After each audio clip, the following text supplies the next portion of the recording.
There is a kind of courage that does not get talked about enough. The kind where history is actually happening. People are being shot, governments are lying. The gap between what is real and what the official story says is real is becoming impossible to ignore.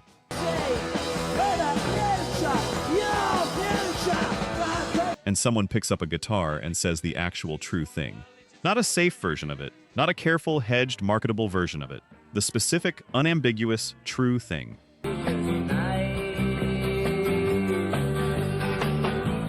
And for that, the radio would not play them. What they did not count on was that we would still be listening. 10 songs, 10 stories, let's go.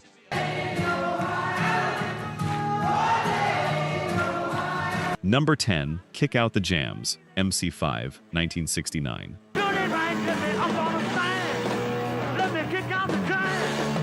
I want to start somewhere most people don't expect, not with a household name, with the band that lit the match before the fire.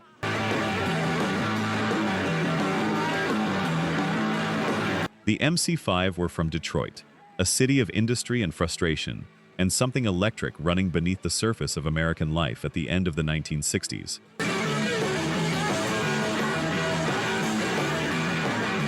Their manager, John Sinclair, ran the White Panther Party, a radical organization that declared direct, unambiguous solidarity with the Black Panthers and the broader civil rights movement. This was not a branding exercise. These people genuinely believed that the fight for racial and economic justice in America was everyone's fight.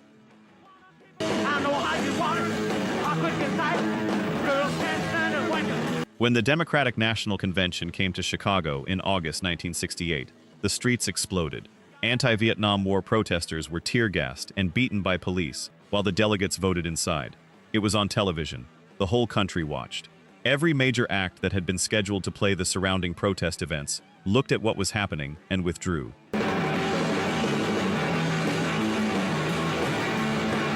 Every band made a calculated decision to stay away. MC5 were the only band who showed up. They played. The following year, 1969, they released their live debut album, Kick Out the Jams, recorded at the Grande Ballroom in Detroit across 2 legendary nights.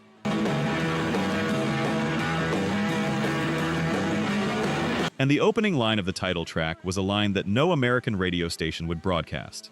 A single word, delivered by vocalist Rob Tyner at full volume, in front of a crowd that was ready to receive it. The uncensored version was banned. Record stores refused to stock it. Elektra Records released a sanitized version, Kick Out the Jams, brothers and sisters, because the alternative was no airplay at all.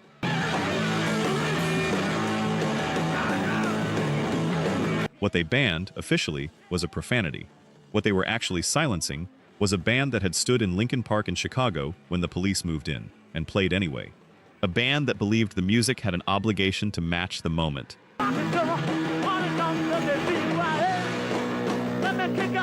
John Sinclair, their manager, was eventually arrested and sentenced to 10 years in prison for giving 2 marijuana cigarettes to an undercover officer.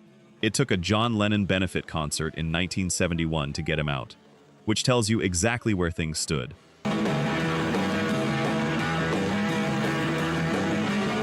Number 9, Street Fighting Man. The Rolling Stones, 1968.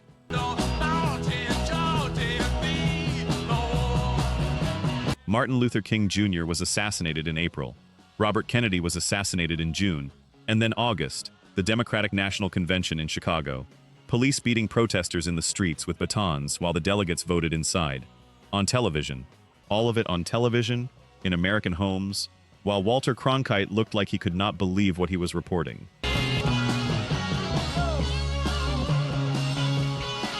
Mick Jagger had attended an anti-war demonstration at London's Grosvenor Square in March of that year. 25,000 people, police on horseback, the streets of a major capital city turning into something that did not have a polite name. He came home and wrote, Street Fighting Man.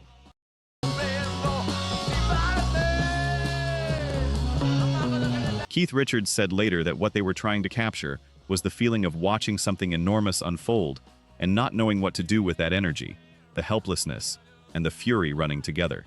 The Rolling Stones released the single in August 1968.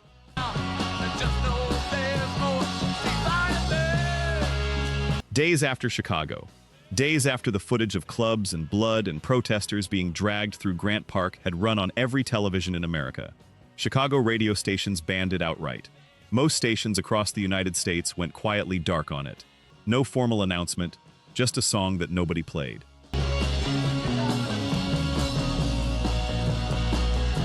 The number 48 on the Billboard Hot 100 is what a Rolling Stones single sounds like when radio closes its doors. Jagger found out and responded the way Jagger responds to these things. The radio stations that banned the song told me it was subversive. Of course it's subversive. It's stupid to think you can start a revolution with a record.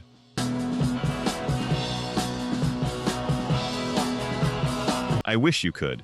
That combination of defiance and rueful self-awareness. I keep coming back to it. The original sleeve for the single featured an image of police beating protesters in Los Angeles. The label pulled it and replaced it with something safer within days of release. They were very practiced at that, replacing things with something safer.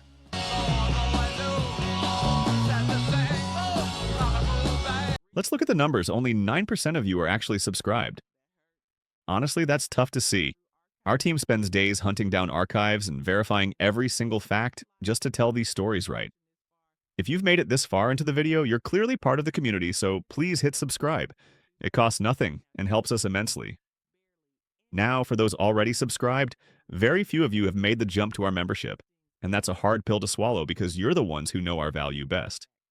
If this channel has moved you or inspired you, consider joining. It's the price of one coffee, but it's the literal fuel for this channel. Let's keep this alive together. Back to the story. Number 8. Working Class Hero, John Lennon, 1970.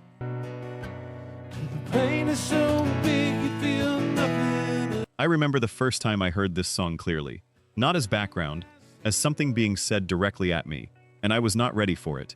It is spare, acoustic, slow.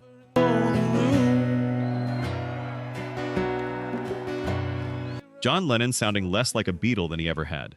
Like someone who had stripped away everything comfortable and was left standing there with just the truth and a guitar. The song is about the machinery that keeps working-class people in their place. The schools that dress compliance up as education. The television and religion that keep you just distracted enough that you never quite get angry at the right things.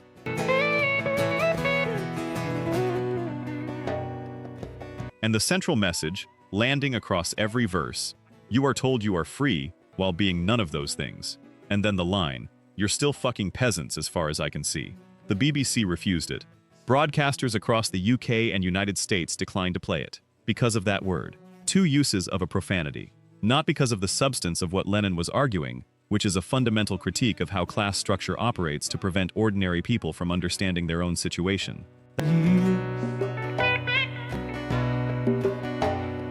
That argument was apparently acceptable. The word used to make it vivid was not. I want you to sit with that for a moment. The song's central argument is that the system controls what you see, what you hear, what you believe about yourself. And the system banned it for a word, while the actual argument, the one that would make you genuinely angry, went unexamined, undiscussed, safely off the airwaves. Keep you doped with religion, sex and... Lennon was in a specific period when he wrote this. He had just gone through primal therapy. He was writing from a place of complete unguarded honesty. No protection, no calculation. This is what came out. Some of you know exactly what it feels like to stop protecting yourself long enough to say the actual true thing to someone. You know what that costs. So does this song.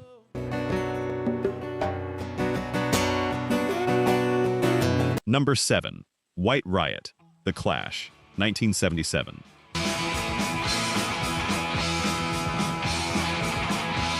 You need to understand what the Notting Hill Carnival actually was, and what happened there in August 1976. Notting Hill in the 1970s was a neighborhood split between the wealthy and the struggling.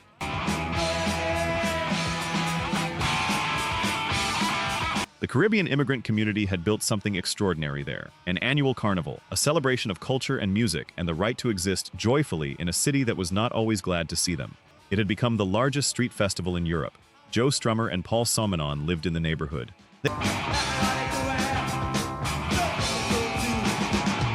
They were there on August 30th, 1976, when the tension that had been building for years between a black community that felt constantly surveilled, constantly stopped, constantly made to feel like outsiders in their own city, finally broke, and black youth stood up. They did not simply absorb the situation, they pushed back. Strummer walked away from that afternoon with a question burning in him.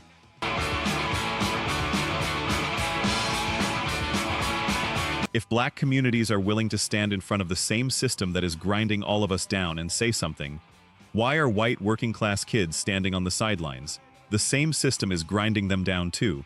They are in the same boat. They are not acting like it. White riot is that question turned into 2 minutes of noise. Every major UK radio station refused it.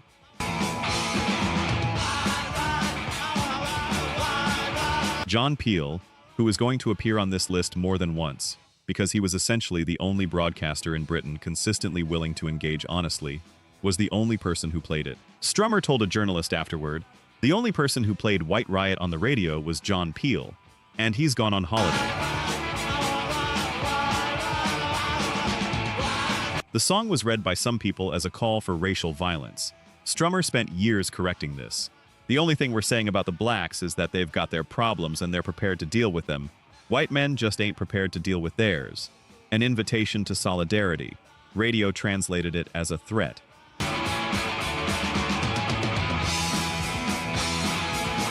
Number 6. God Save the Queen, the Sex Pistols.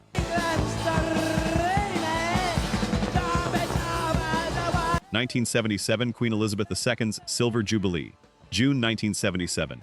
Britain was being asked to celebrate 25 years of the monarchy while unemployment climbed, while manufacturing towns hollowed out, while the distance between those who had and those who didn't had become something you could fall into and simply disappear.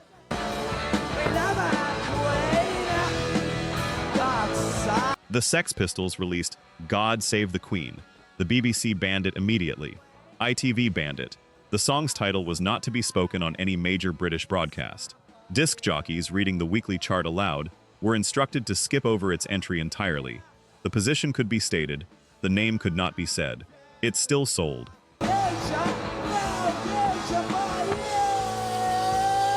People physically walked into record shops and bought it. And in Jubilee week, the week the song was most visible, most discussed, most requested, the official UK chart showed God Save the Queen at number 2.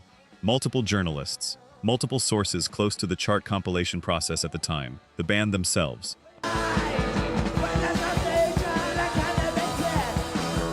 All believed the song had actually outsold every other record in the country that week, that the number 2 position was not accurate, that someone had decided that a song called God Save the Queen, with those specific lyrics, with that specific argument about who the monarchy actually served, reaching official number 1 during the Silver Jubilee would be a problem.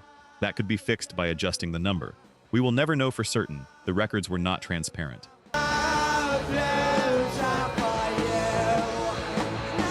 But the weight of what was reported at the time points in one direction. What I keep coming back to is this. A song explicitly about the gap between the institution and the people being asked to celebrate it was banned from radio during the single week when hearing it would have mattered most, and then possibly denied the chart position that would have made the point undeniable. They really did not want you to hear this one.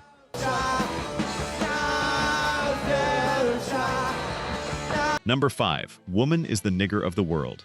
John Lennon, 1972.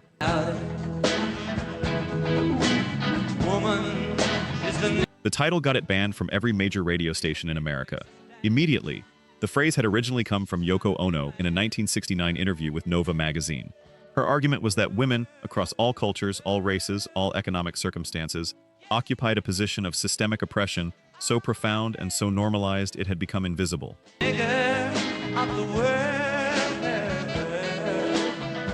She reached for the most visceral, unavoidable parallel she could find to make the point land. John Lennon made it a song in 1972, credited to both of them, released as a single from the album Sometime in New York City. His argument was explicit, that the liberation of women was inseparable from every other civil rights struggle, that you cannot fight for one kind of freedom while ignoring another.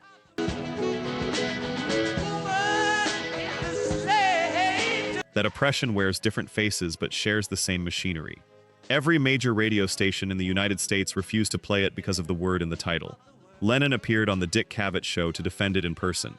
The network ran a prepared disclaimer before anything was played. Cavett went on record as opposing the decision to run it. And I know what is running through some of you right now, because I had the same experience sitting with this song carefully. If she won't be a slave, we say that she don't. The conversation about whether a white man reaches for that word in the name of solidarity, whether that framing serves the argument or complicates it, is real. It is worth having. It is ongoing. What I will also say is this. Every radio station that banned the song based on one word got to appear principled while sidestepping the actual argument entirely.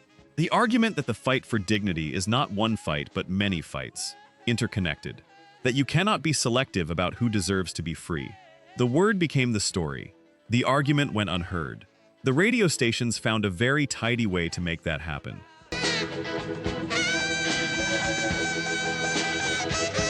Number 4. Give Ireland Back to the Irish. Wings, 1972.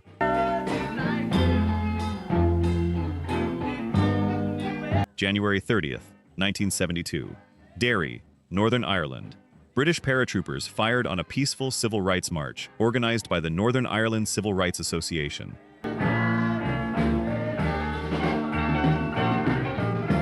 A march to protest internment without trial. 13 people were shot dead that day. A 14th died later from his wounds. None of them were armed. Several of the victims were teenagers. It became known as Bloody Sunday. Paul McCartney heard the news in New York. He had Irish roots on his late mother's side.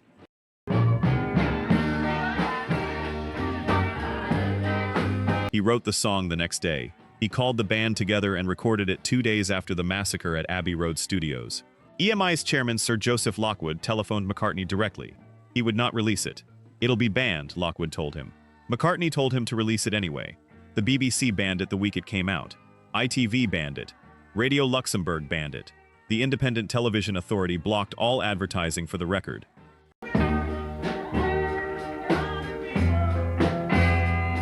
Disc jockeys on the weekly chart programs had to announce the song's chart position without being allowed to say its title. The BBC's stated position was that airing the record would constitute a political statement on Northern Ireland, a position the corporation could not take.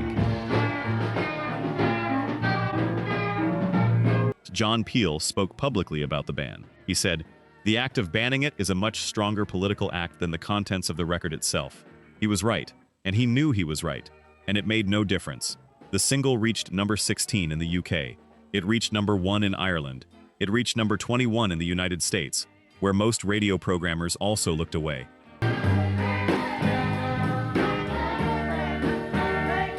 McCartney said later, "I wasn't really into protest songs. John had done that, but this time I felt that I had to write something, to use my art to protest. I knew it wasn't an easy route, but it just seemed to me to be the time."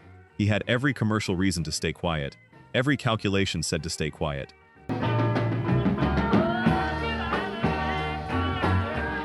Number 3. Hurricane. Bob Dylan, 1975 Rubin.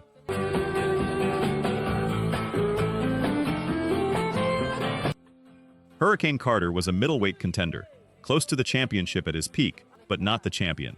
In Paterson, New Jersey, he was known. He was black. He drove a white car. On June 17, 1966, 3 people were shot dead at the Lafayette Bar and Grill. Witnesses gave a description of the shooters. Police stopped Carter and a man named John Artis a short time later. The evidence against them was thin. The 2 key witnesses were unreliable. Both later admitted they had made deals with the prosecution.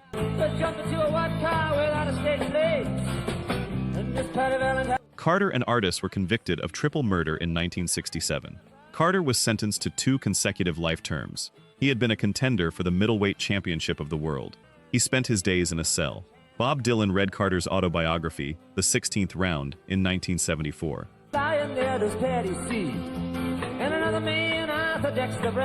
He visited Carter at Trenton State Prison, and what he said afterward was this: "This man's philosophy and my philosophy were running on the same road, and you don't meet too many people like that." Dylan co-wrote Hurricane with Jacques Levy.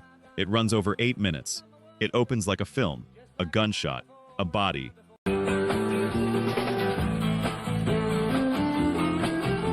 Then the camera pulling back to find Carter driving through the night in a city that was already writing the rest of his story without his input. The song names the systemic racism that drove the conviction. It names the witnesses. "Call Rubin in.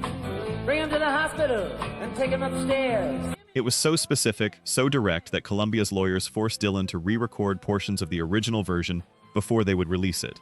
Legal exposure, they said. Some stations refused to play it for language in the lyrics. Others played it. The record reached number 33 on the Billboard Hot 100. I just came in this place tonight to see what I... Dylan performed it at every show on the Rolling Thunder Revue.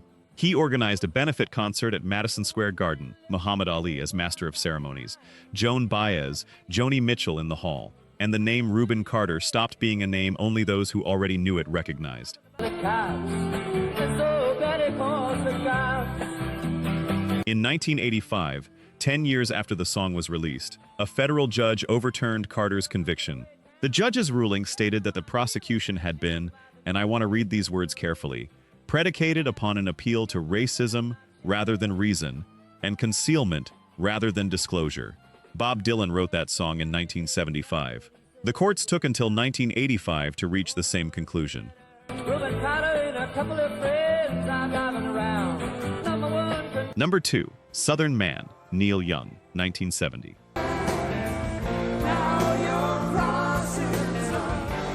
I need to tell you something about this record, because it is one of the strangest and most revealing stories on this entire list. Not just for what happened when it was released, but for what happened after.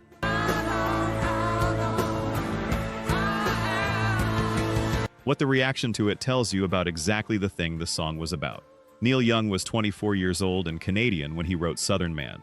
He had been traveling through the American South. He had seen things that stayed with him. And he came back and wrote a song about what he saw, with the same approach he would bring to Ohio the same year. No metaphor, no veil, no careful poetry to make the audience comfortable. He named it directly: crosses burning, bullwhips cracking, the mansions built on forced labor.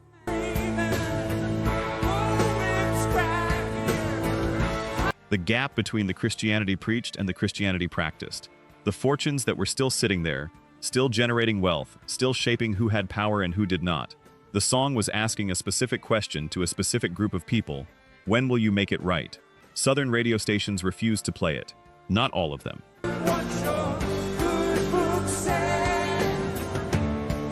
But the resistance was significant and pointed. In communities where the civil rights movement was still being actively contested, where the language of states' rights and Southern heritage was being used to oppose integration, to oppose basic legal equality, Southern Man was not merely an uncomfortable song.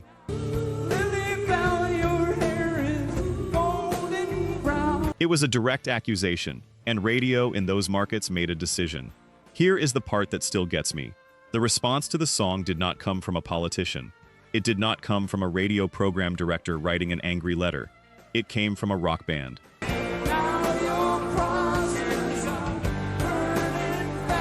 Lynyrd Skynyrd, from Jacksonville, Florida, wrote Sweet Home Alabama as a direct reply. The song named Neil Young by name. Well, I hope Neil Young will remember / a Southern man don't need him around anyhow. The song became one of the biggest rock...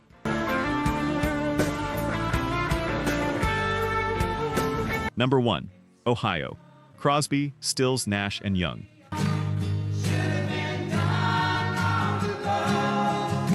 1970, May 4th, 1970. Kent State University.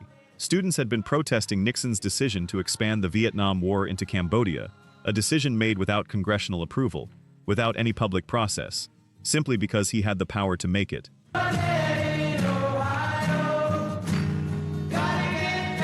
The Ohio National Guard was sent to campus. They opened fire on the protesters. 4 students were killed. 9 others were wounded. 2 of the students who were killed, Sandra Scheuer and William Schroeder, were not part of the protest. They were walking to class. Neil Young saw the photographs in Life magazine 11 days later. He went for a walk in the woods. He came back with the lyrics to Ohio. Somali recorded it on May 21, 1970.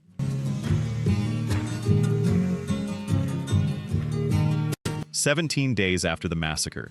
They had a hit single already climbing the charts, Teach Your Children. The label would have preferred they wait. Young insisted on immediate release. They recorded the song in 3 takes. David Crosby cried when they finished. You can hear it in the fade-out, his voice breaking, asking for? Why? Why did they die? How many more? And I need you to understand that is not a production choice. That is a man who could not hold it back."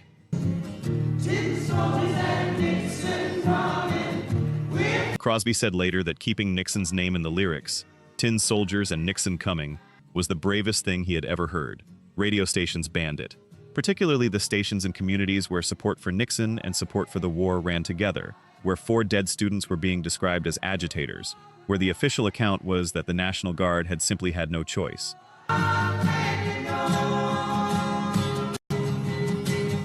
Most AM radio turned away. The song reached number 14 on the Billboard Hot 100 through FM stations and through people who needed to hear it, finding whatever way they could to hear it. Young wrote, years later, "It's still hard to believe I had to write this song, and I know you know this feeling. Not this specific moment. You were not there, and neither was I."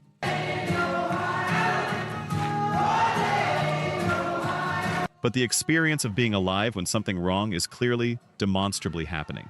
When the official machinery is working to describe it as something else, to smooth it over, to give it a more palatable name, and someone says, "No, actually, this is what happened.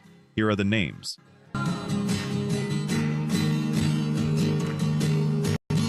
Here is the number. 4 dead in Ohio. 3 minutes and 29 seconds. 3 takes. One of the most important pieces of music ever made. They tried to keep it off the radio. They tried to make sure you did not hear it. You heard it anyway. That has always mattered. It still does.